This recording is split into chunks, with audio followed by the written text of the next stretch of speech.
back sa ating channel mga kaibigan. Quadro Alas, ano nang nangyari? Diba? Antay-antay pa rin ba ang mga fans, mga fanatics, mga supporters, yung mga nasasabik mapanood ka muling maglaban?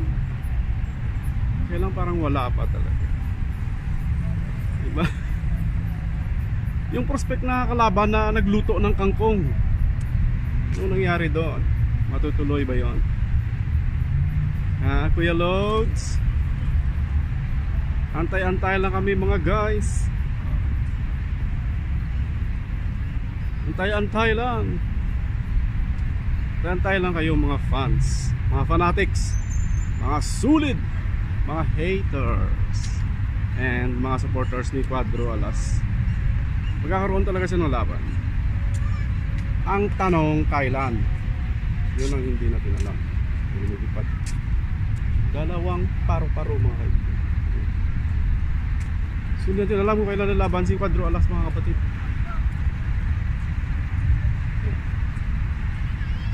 So habang wala pa siyang laban, siyempre i-enjoy nyo mga fans ang kanilang vlog everyday.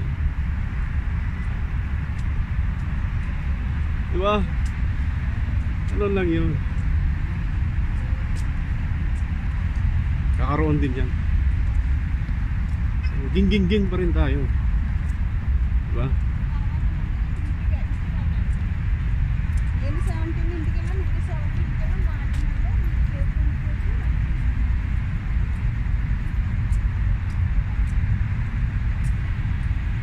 Till next time mga kapatid. Bye bye.